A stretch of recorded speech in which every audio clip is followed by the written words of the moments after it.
Vopers coming at y'all with another one. Today we're going to be doing a official reptile room tour.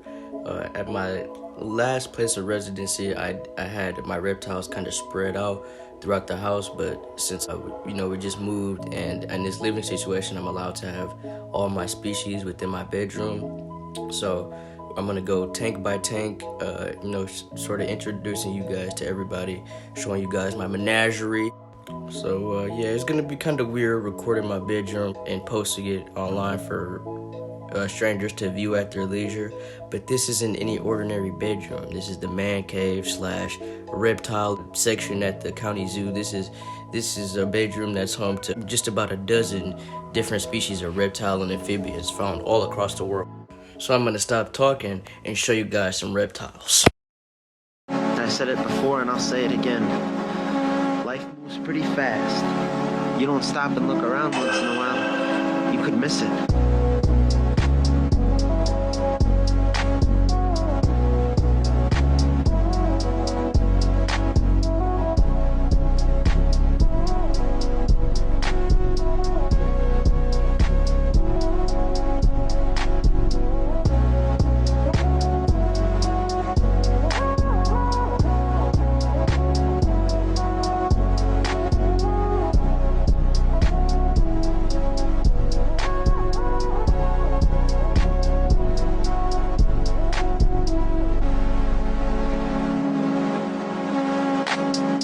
Alright, we're gonna start off with my boy Randall.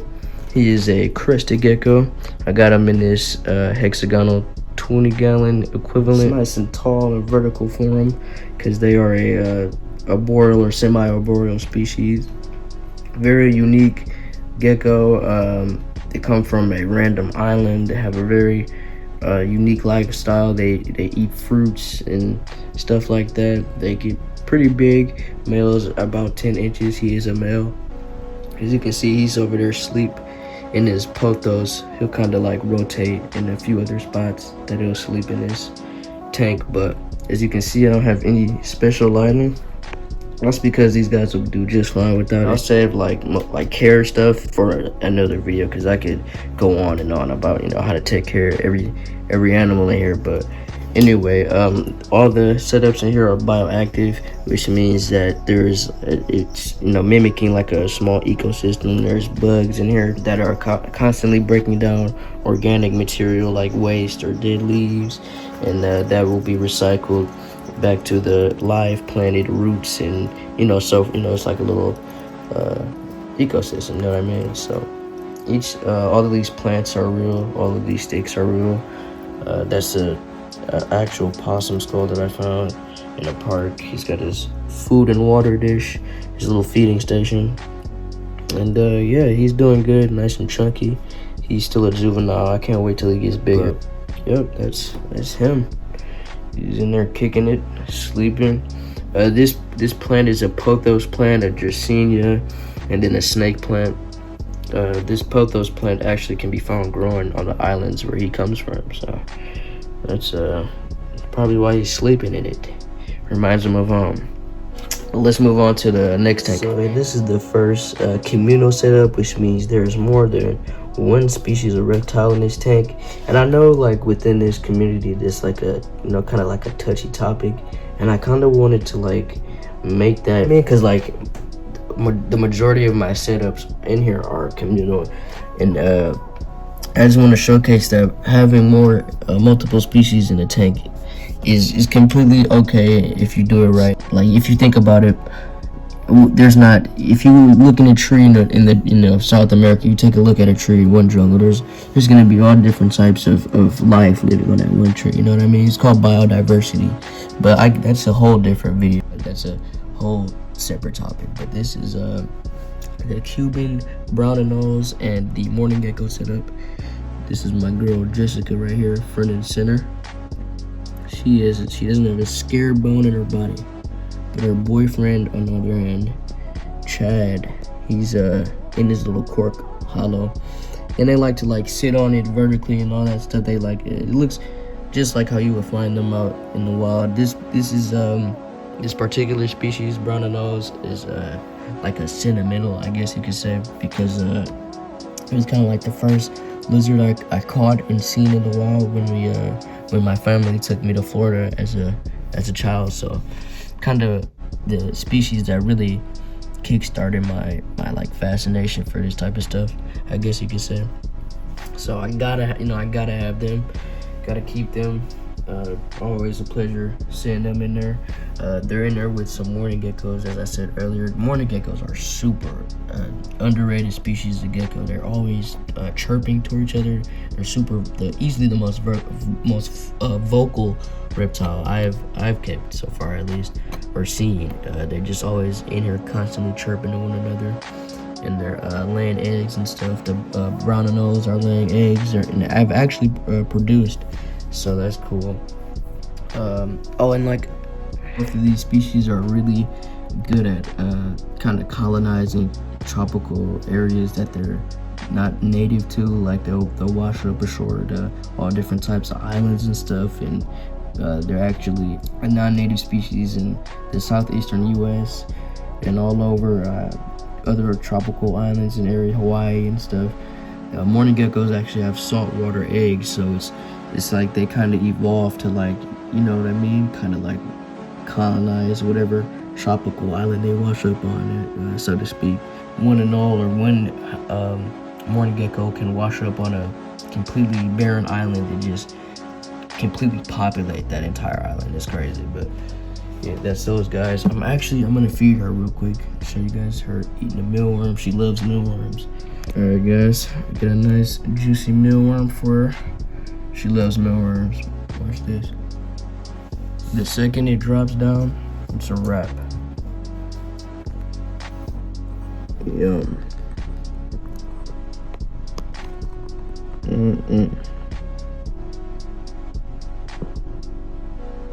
Yep, that's Jessica. Let her enjoy her mealworm. I'll give her some more later, but let's move on to the next setup. Alright, so here we have my amphibian tank. There are no reptiles in here. These are just amphibians, and as you can see, we have my boy Gurag. He's a eastern tiger salamander. Both of the species in here, this is another communal setup, by the way, and both species in here are native to where I live. And he's a eastern tiger salamander, an absolute unit, guarding his lair per usual, probably waiting for the second any living thing gets close enough for him to snatch it. I have a pair of northern leopard frogs in here as well. Here's my boy Lenny. I'm gonna give him a poke. Alright, so Lenny's back in his favorite spot. You can see they literally like fight over it. Here's Sherry, by the way. This is Lenny's female counterpart. This is that's the female, that's the male. Females get a little bit bigger.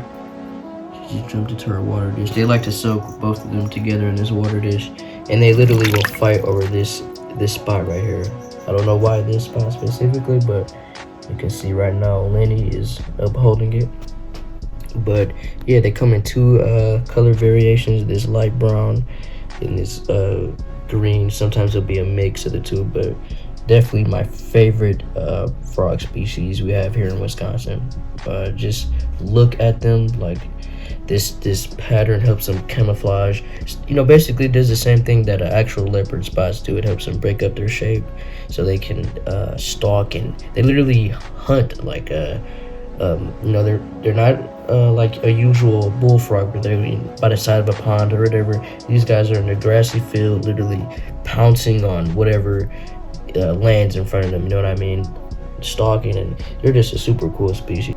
They get a nice size as well. Females a little bit bigger, and I'm glad I have both the color variations to show that they're diversity, because I like both. I don't know which one. Comment down below, you guys like the green better, or you guys like the brown?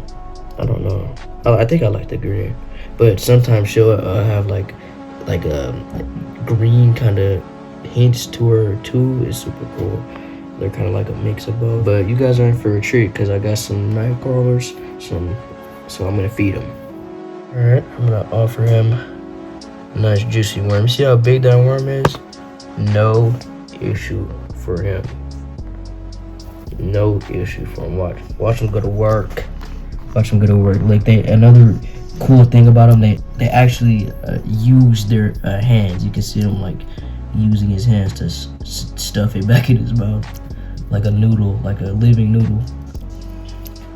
Make sure he gets one as well. Nobody is left out. Still working on his. Alright, now for the main attraction, Gurag. This is again, eastern tiger salamander. They are the second big terrestrial salamander in the world, meaning this is the second largest species of salamander to exist on land. And it can be found right here in Wisconsin. I actually acquired him in my youth. Back when a young Vulpes didn't know any better, I collected him from the wild. No, obviously I wouldn't recommend that method of acquiring your tiger salamander now. But you know, back then I didn't know any better, and I didn't know that would in turn could possibly affect the, you know, if everybody had that mentality of, oh, I'm just gonna get one and it won't do that, you know, that much damage. Well, if everybody had that mentality, then of course taking animals out the wild is inevitably gonna affect their already sensitive population. So don't do what a young Vulpes did. But I gotta tell you that when I did collect him, he was a juvenile. Looked like he just might have metamorphed. His waist, he could fit in the palm of my hand, and now he's this hulking beast. Well, me personally, this is my favorite species of salamander. Just so big, so people even say they have a significant amount of intelligence. Some say they know they can recognize their names and even like faces. Super amazing. About a foot long as an adult. I believe is a male. Females again get larger. But yeah, I guess we can move on to the next tank. Alright, here we have Togo and Fiji set up, my pair of African fire skinks. These guys are arguably the most shyest inhabitants in the room that I keep with good reason. I mean, they'll be out and I see them, you know, on a regular basis, but as opposed to other reptiles where they'll just be out and, you know, confidently basking on top of rocks and stuff, you know, these guys, as you can see, they're kind of sticking their heads out. That's Fiji right there, and here's Togo. You can barely see them. But yeah, they just kind of stick to the leaf litter and the loose soil and kind of just bask literally while being hidden at the same time. To mention the fact that they create super elaborate burrow systems. It's not, their burrows isn't just a hole, you know what I mean? One hole and that's it, one entrance, one exit. They have exit holes and tunnels that connect to different burrows, you know what I mean? Like I'll see them go in a hole over here and end up on the other side of the tank, you know what I mean? So that means that there's a tunnel that connects, you know what I mean? They have you know, interconnected advanced tunneling systems. So that's another escape route for them. Plus the hiding it amongst the leaves and the loose dirt, it's like they're nearly invisible. So with that being said, Togo and Fiji are also wild caught individuals, meaning besides the few months I've kept them in this tank, they have lived their entire lives out in the wilds of West Africa, you know what I mean? So of course they're still going to behave accordingly, and when you set them up in a natural behavior that supports you know, such behavior, you know what I mean, with the burrowing and the live plants, the bioactivity and all that, it gives them opportunity to forage and create those tunneling burrow systems that I was talking about. So it's real cool to see these guys interact with this tank. Super underrated. That's why I'm actually putting forth my best efforts and try to breed these guys, because I think the captive bred individuals provide a completely different keeping experience. I think this species would be much more popular in the hobby if more captive bred individuals were available. The majority of fire skinks you see in pet shops are going to be wild caught, and that's just because people aren't really putting forth the effort to breed them like myself. But I think it's definitely worth it. You'll get a way different confident animal that'll be out basking more. You'll be able to handle it. It won't have no fears of people because it's been raised in captivity. You know what I mean? So completely different keeping experience. I think you guys are familiar with blue-tongued skinks. It is a species that is definitely way more readily available and sought out after in the hobby, but I just think of these guys as basically smaller blue-tongued skinks. You know, they have the same ecological niche, kind of fall in the same place in the food chain in their respective habitat. And yeah, I think this is a smaller, more vibrantly colored alternative if you get captive bred. So let's go to the next setup. All right, guys, the main event, the big hunk of drunk of 40-gallon. I put my blood, sweat, and tears into this bad boy, and with good reason.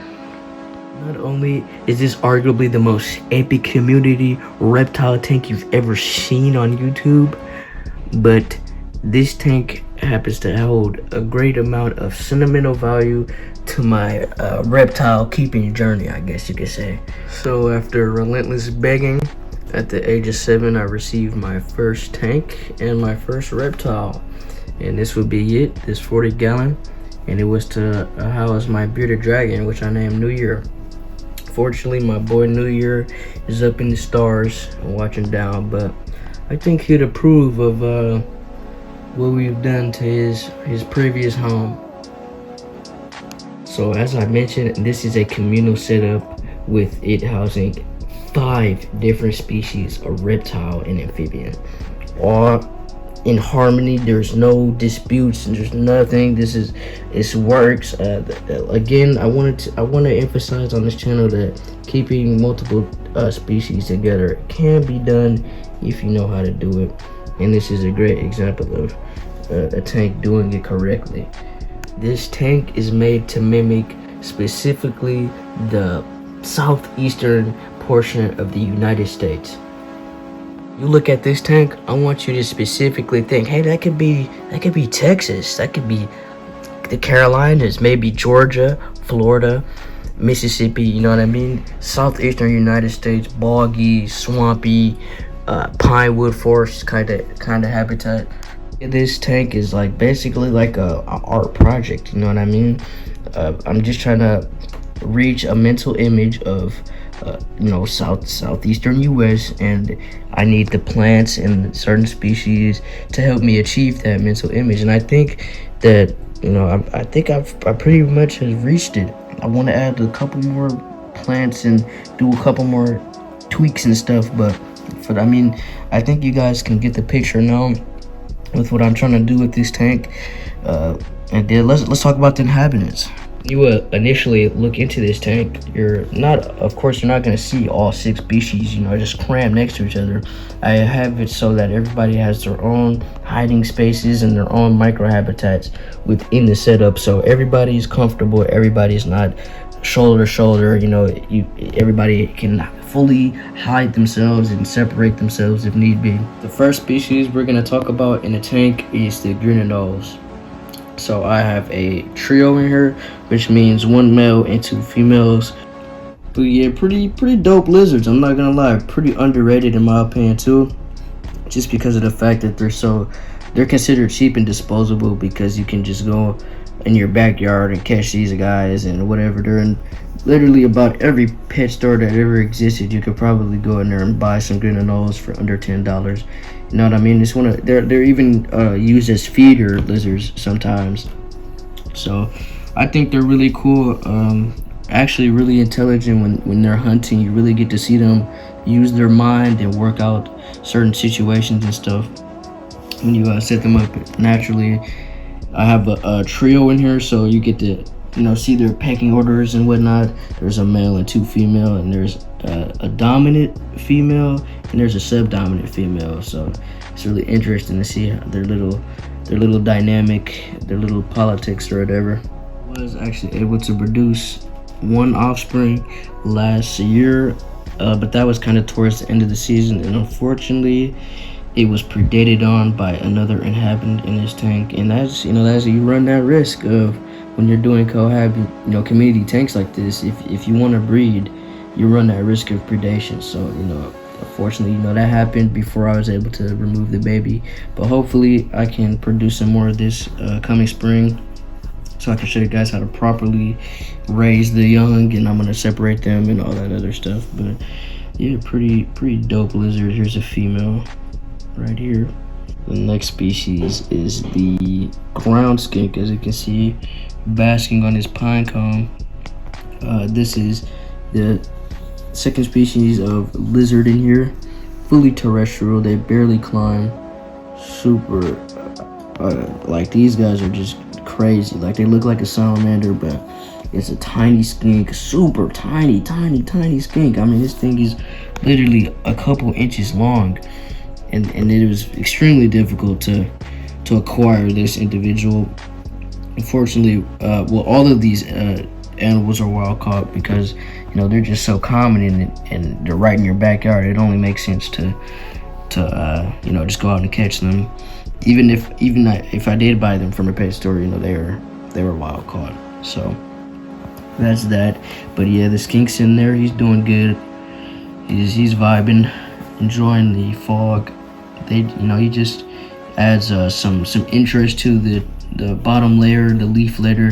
He's always you can just see him every once in a while slipping in and out of the leaf litter and doing his thing. Everybody in here eats the same food, so I don't have to worry about if anybody's eating or whatnot. It's cool to see everybody forage and really exercise that natural behavior. The ground skink was really a perfect candidate for this type of community tank because of their peaceful nature. They're strictly terrestrial. They're barely climb. I see him climbing every once in a while. Other than that, he's in the leaf litter foraging out of the way of the other tank inhabitants. So it was perfect. Really small species of skink, so it's not gonna cause any stress or anything like that. So yeah, really cool, interesting little species. Here we have the one of two species of amphibian in the tank. This is the American green tree frog, one of two. There's a pair in here, male and a female, and they're pretty dope species of tree frog. Relatively small, pretty active but not too active. You know what I mean? So really, they bring a nice dynamic. They'll call, they'll make noise. The males will croak in the springtime. So really dope, classic tree frog, I guess. And it was mandatory for this tank. Because when you're down south, that's all you hear is frogs calling at night. So I had to get some tree frogs in here to insinuate that southern taste. I love the fact that they had the vibrant green that they stay. It just looks real cool. It looks like a leaf, and how they just stick to leaves and stuff. I think I've always liked tree frogs, so I just I had to get some. They also help with the isopod population, making sure that doesn't get too out of control. I literally see isopod like shells, exoskeletons in their boo-boo, so I know that they're in here eating isopods in the meantime when they're not eating feed or insects that I'm providing, you know what I mean? But other than that, they're pretty cool. There is a risk in here, specifically with them eating young.